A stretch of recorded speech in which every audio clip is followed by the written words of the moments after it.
Welcome. I'm Mary Gay George, and I'm delighted to bring you this tour of Artistry at the piano.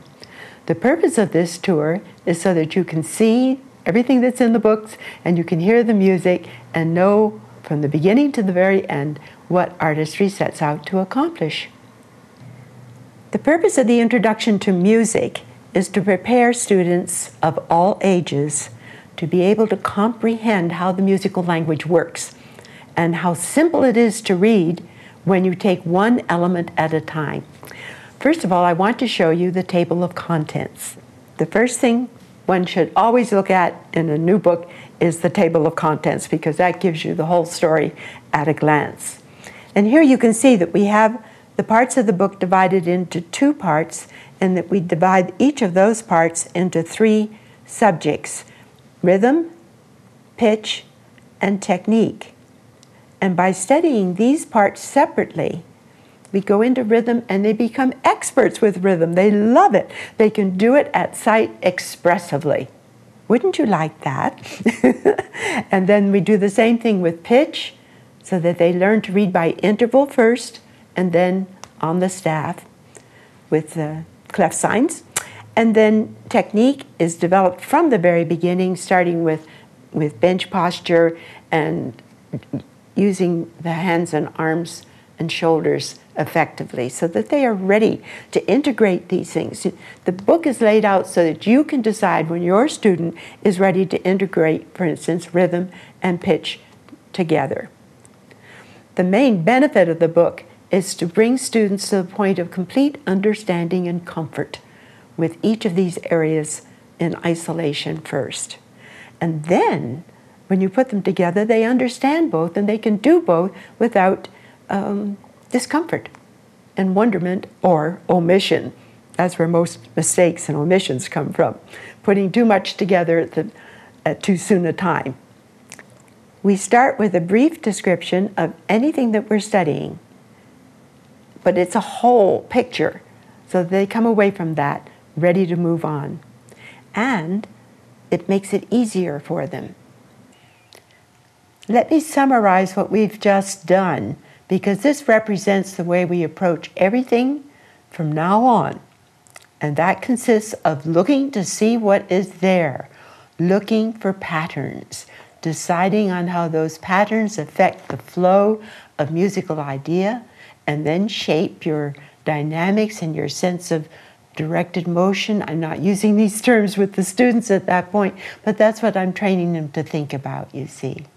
And then we experiment, and then we listen and evaluate what we did, and we have at least 3 ways to do everything that we are going to study and practice and so forth before we start to play.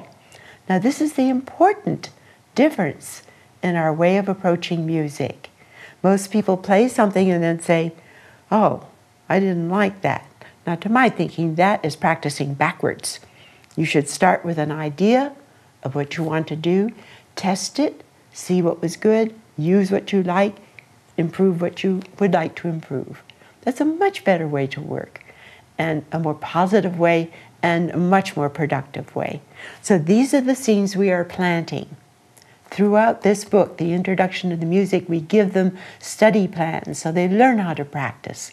And at lessons and classes, we work with them the way we want them to work at home, and we tell them that. We don't expect them to remember.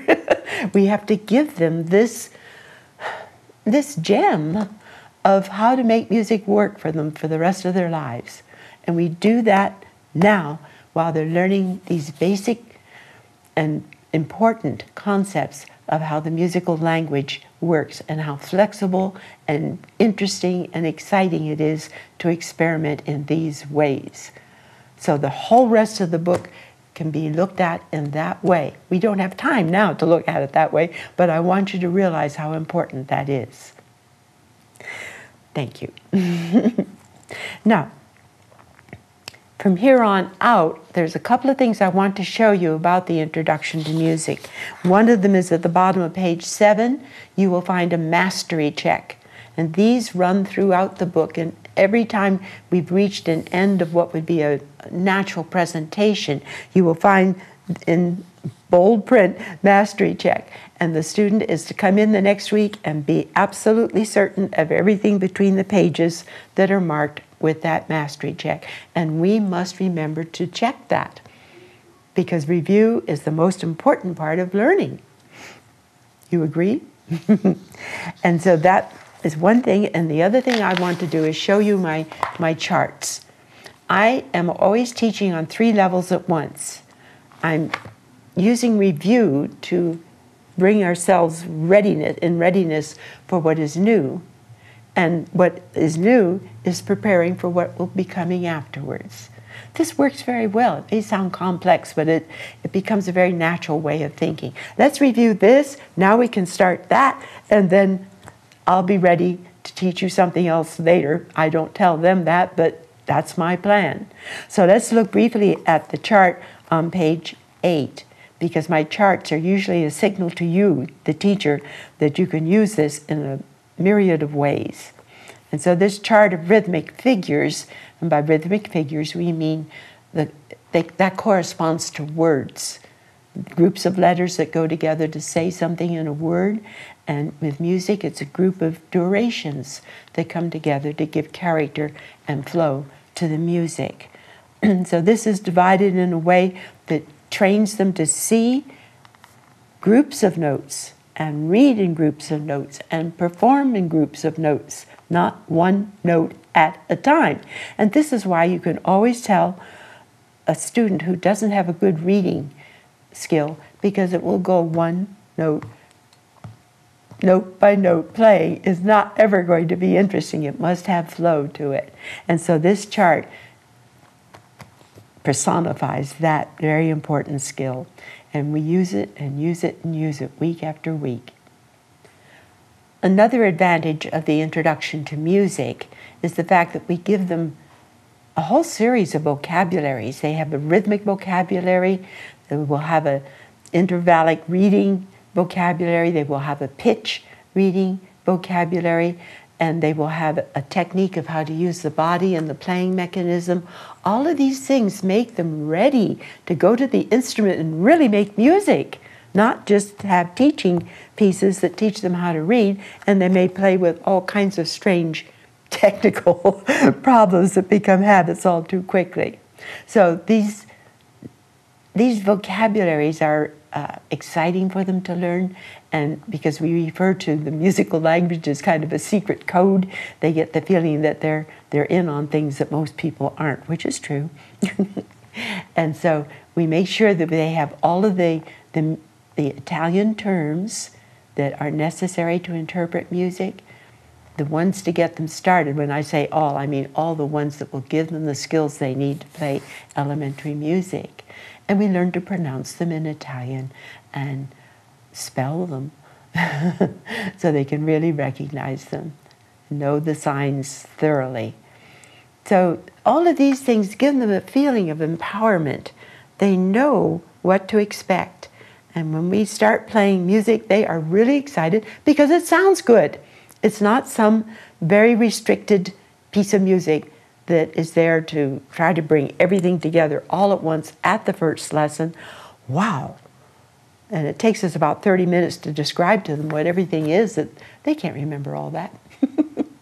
So we take our time, we go through this book, and they come out the other end ready to make music. I guarantee that. And it's a wonderful way to begin. So the introduction to music is well named, and when we use it well, then the students will be prepared and eager to make music. Now, the first time you teach the introduction to music is going to be quite a different experience for you. And I do have charts that show you how to assign things in the book.